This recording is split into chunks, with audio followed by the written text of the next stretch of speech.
সুপ্রিয় দর্শক আসসালামু আলাইকুম। আশা করি আপনারা সকলে ভালো আছেন। আমার ইউটিউব চ্যানেলে আপনাদের সকলকে স্বাগত। আজকে আমি আপনাদের সাথে শেয়ার করব গরুর মাংস রান্নার পারফেক্ট রেসিপি। এই জন্য আমি নিয়েছি তেল।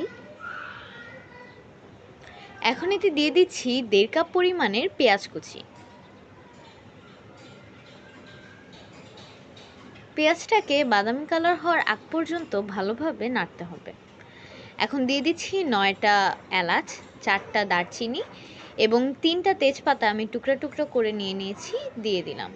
আর দিয়ে দিলাম 7 থেকে 8টা লবঙ্গ। দিয়ে দিচ্ছি স্বাদ মতো লবণ এবং 6 চা চামচ পরিমাণে আদা রসুন বাটা। আদা রসুন বাটাটা আমি একটু বেশি দিলাম, কারণ আমি আজকে 6 কেজি গরুর মাংস রান্না করব। এখন আমি দিয়ে দিলাম পানি। দিয়ে দিচ্ছি 3 চা চামচ পরিমাণে হলুদ গুঁড়া,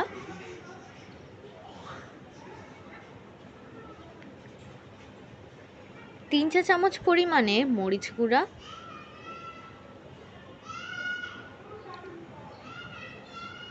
1 চা চামচ পরিমাণে ধনিয়া গুঁড়া।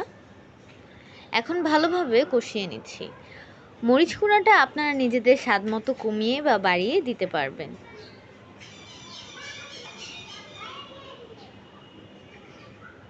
দেখতেই পাচ্ছেন আমি 6 কেজি গরুর মাংস নিয়েছি। এখন গরুর মাংসটা আমি দিয়ে দিচ্ছি।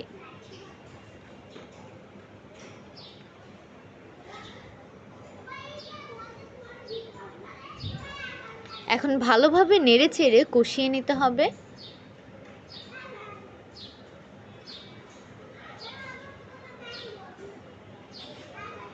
আমি এখানে কাঁচামরিচ নিয়েছি 7 থেকে 8টা। কাঁচামরিচগুলো মাঝখান দিয়ে কেটে নিয়ে আমি দিয়ে দিলাম।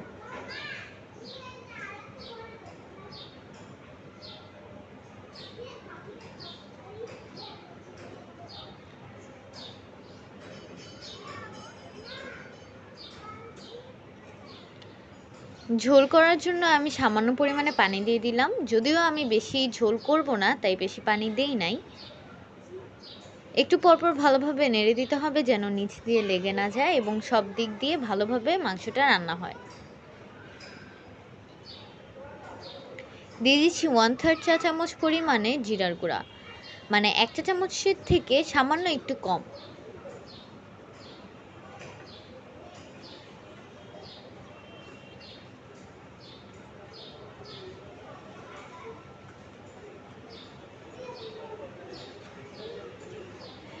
এখন আমি নামিয়ে নিয়েছি।